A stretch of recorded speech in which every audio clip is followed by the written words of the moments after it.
La cité Tunkalafia pour la diaspora malienne à Banankoroni. Vous résidez à l'étranger, vous souhaitez faire partir du projet de la nouvelle cité moderne de Tunkalafia à Banankoroni. Envoyez rapidement votre demande de réservation par WhatsApp au 00336 41 94 03 80 ou au 00336 77 83 04 14. La cité moderne Tunkalafia sera composée d'une vingtaine de maisons individuelles sur des parcelles de 300 mètres carrés, des appartements, des espaces verts, des aires de jeu pour enfants, salles de sport, etc. Le tout sur 1 hectare de terrain clôturé. Après l'acquisition des parcelles, vous avez le choix entre la construction avec Tunkalafia d'une villa 3 chambres plein pied à partir de 26 millions de francs CFA ou d'un duplex 4 chambres à partir de 35 millions de francs CFA. Vous pourrez aussi faire le choix d'acquérir un appartement en copropriété dans un des immeubles de la cité à partir de 17 millions de francs CFA. La parcelle de 300 mètres carrés est au prix de 4 500 000 francs CFA, payable en une seule fois ou sur 12 mois ou 18 mois. Le plan de financement de la construction se fera par la suite, soit en individuel, soit dans un groupe de tontines de construction Tunkalafia. Le projet de cité Tunkalafia à Banankoroni, un havre de paix et de tranquillité pour un séjour ou un retour au pays serein et en toute confiance. Avec Tunkalafia, pour chaque Malien de l'extérieur, une maison à l'intérieur.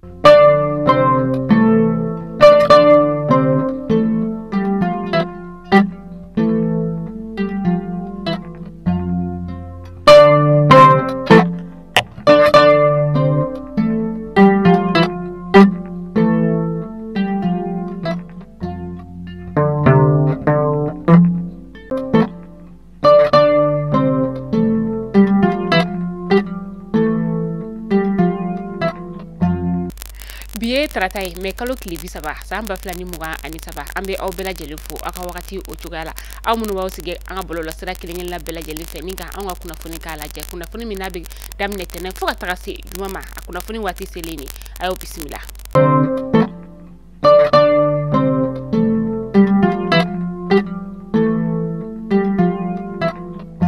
Kuna fondamne la bi anga ministri mbe noni alenya shinimbe anga jamana ni jamana were kunyabo ulu nyana bolimani oye Abdoulaye Diop ye me kalo kile muga ani wolobla samba flani muga ani sabayi kunda bata ale ye Guinée équatoriale la o fabaye anga ministri sa ale konta kunye femye o de sariasun ale falen ko kuma mini abe senatara ni ngata nyefolike ola a chake nyogo nu oye adebe bako wesa kata se anga jamana consul ale ni Burkina Faso ni Senegalia ani malende munu beno ulu koniye a bisimila anu ye kuma falen chamake unu nyonche akala tukuni ka anga chamache fanga jamana nyama no ye kolonel Assimi Goïta kale ka fulika nika onyesi uma.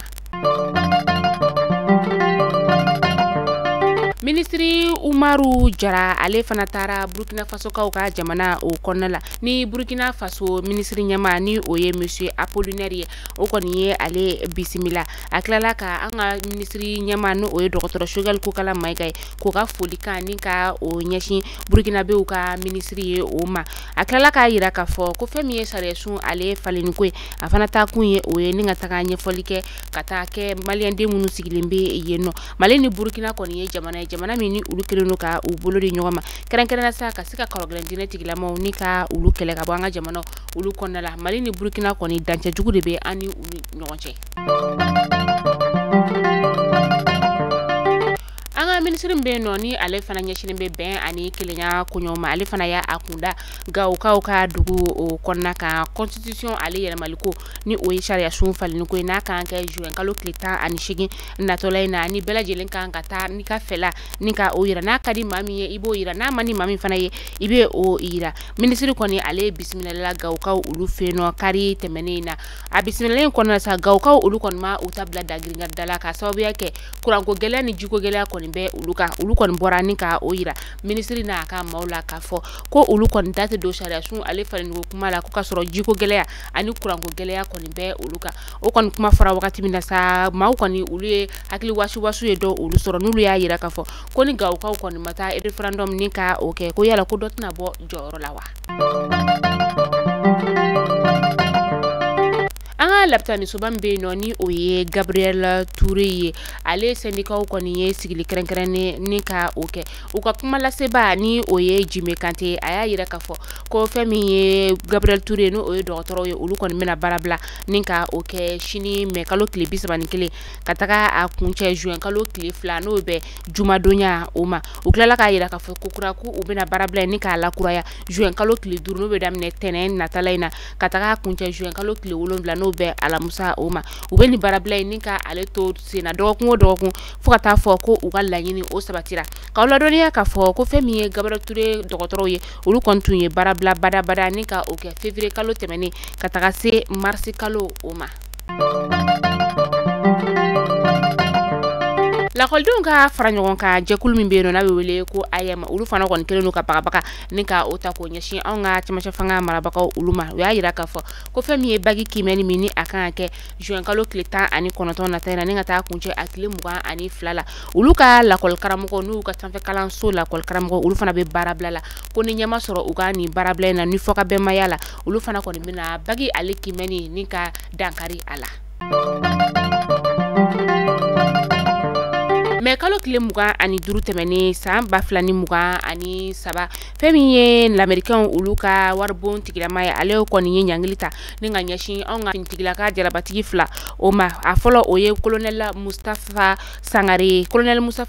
ale ye 33e régime des commandos parachutistes ye o kɔfɛ tuguni sa fɛn min ye major Lassina Togolay ale ye an ka jamana pankuru jigi o ɲɛma aba ye a yɛrɛ la ka fɔ ko sɛbɛnfura min ni ale kɔni bɔra ka fɔ ko an ka finitigilakaw olu ye dankari buran hadamadenya hakɛw la ko ni maa fila ninnu kɔni sen bɛ a la an ka jamana marabagaw olu fana ye sɛbɛnfura bɔ mais kalo tile 27 tɛmɛnen na k'a yira ka fɔ ko fɛn min ye lamɛrikɛnw ka jamana u kɔni ye ni ɲangini min ta k'anw ka finitigilaka maa fila ni ka olu sɛgɛrɛ u kɔni ye waleya kɛ waleya min ni a kɔnnen don u kan k'a kɔnɔ fɔlɔ fo jaabi laban olu ka bɔ fɔlɔ oni ni o ye fugulan bulamatigiw ye olu ka don kɛrɛnkɛrɛnnen ni ka o ɲɛnamaya mais kalo tile 29 tɛmɛnen san o san u bɛ nin don kɛrɛnkɛrɛnnen ka ale ɲɛnamayaliw ni ka olu kɛ a ɲɛnamali yɛrɛ bɛ tali kɛ fɛn min kan o de ye ka taa sibila kɛ ni ka ɲɛsin finitigi gansan ma olu ma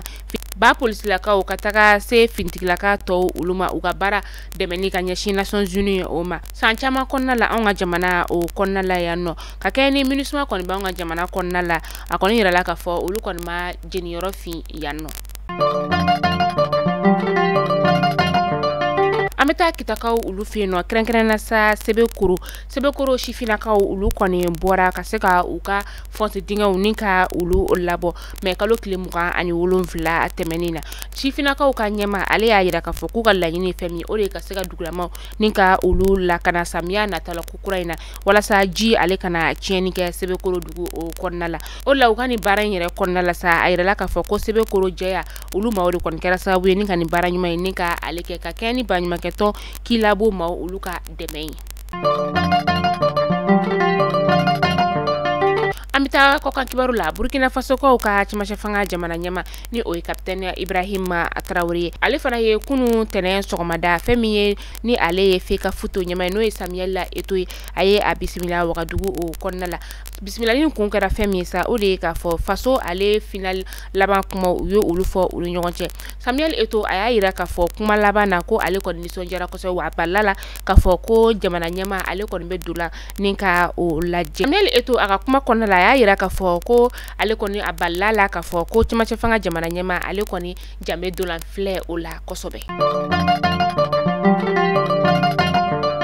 Mali kunnafoni jabarani lajabaw kunnafoni damadan tun bɛ an bolokɔrɔ bi ni k'a da aw tulo kan kunnafoni yana an ka da tugusa tunga lafiya di anw ka kunnafoni a jukɔrɔma don dɔ b'a ye an tɛ sɛgɛn an tɛ ɲinɛ a fɔli la aw ɲɛna tunga lafiya kɔni kelen don ka tungarankew ni ka olu lafiya terrain ko ani sojɔ ko la nin wagati in na san 2023 tɔnti ninnu o ye sojɔ groupe ye sa ale kɔni datugura e maa min bɛ yen nɔ k'i bɛ fɛ i tɔgɔ ka ye san 2024 sojɔ groupe la sa ni o ye tɔn ye tɔn sojɔ groupe ale bɛ kɛ cogo di i bɛ i tɔgɔ sɛbɛn sojɔ groupe ale la ne bɛ fɛ sa i tɔgɔ ka sɛbɛn villa simple la n'o ye F4 ye F4 villa simple ale ye 580 € ye i bɛ o sara kalo o kalo a bɛ bɛn 26 millions de ma e maa min bɛ yen nɔ k'i bɛ fɛ i ta kɛ étage ye kalo o kalo i bɛ 780 € sara o bɛ 42 o millions ma n'o bɛ million 42 ma ni i sen nɔ tunga lafiya ka tɔn na sa o groupe la kalo a groupe la o be tirage au sort ni ka o de kɛ tirage fɔlɔ n'o bɛnna mɔgɔ ma kalo wɔɔrɔ i ka so tile o be taa ni ka di ma fo ka taa fɔ ko groupe ale bana wagati min na o ye villa simple étage kalo 7 o kalo 7 ye maa kelen ka villa clé o be taa ni ka o di fo ka taa fɔ ko a bana ni be fɛ i tɔgɔ ka sɛbɛn ale la i b'a wele an ka nɛgɛjuru sira la 72 18 42 47 e maa min bɛ yen nɔ sa ko terrain fana tɛ e bolo k'i bɛ fɛ ka terrain ni ka o sa Tunga Lafiya bɛ yen nɔ o kama i bɛ e maa min bɛ yen nɔ k'i bɛ fɛ ka terrain san ko terrain tɛ i bolo Tunga Lafiya bɛ yen o de kama ni wagati in na terrain bɛ Banakɔrɔnikaw olu fɛ yen nɔ 15/20 titre foncier 4 millions 15/20 titre foncier sefa wari 4,000,000 ani 500,000 n'i ye o bɔ i bɛ terrain ni ka o jɛlen ka o sɔrɔ ka sɔrɔ i ma tɔɔrɔ terrain yɛrɛ i bɛ se ka a dɔgɔdɔgɔnin sara kalo kalo i bɛ euro wari 573 ni ka o de bɔ o bɛ kalo 12 ma walima n'o ka surun ɲɔgɔn kalo 18 i bɛ euro wari 782 ni ka o bɔ i bɛ fɛ ka kunnafoni wɛrɛ ni ka o sɔrɔ an wɛrɛ an ka nɛgɛjuru sira la 72 18 42 47 ka se ka kunnafoni caman ni ka o sɔrɔ Tunga Lafiya ma olu ka sojɔ ko o kan aw k'an bɛn don n'a nataw la kunnafoni kuraw olu kɛnɛ kan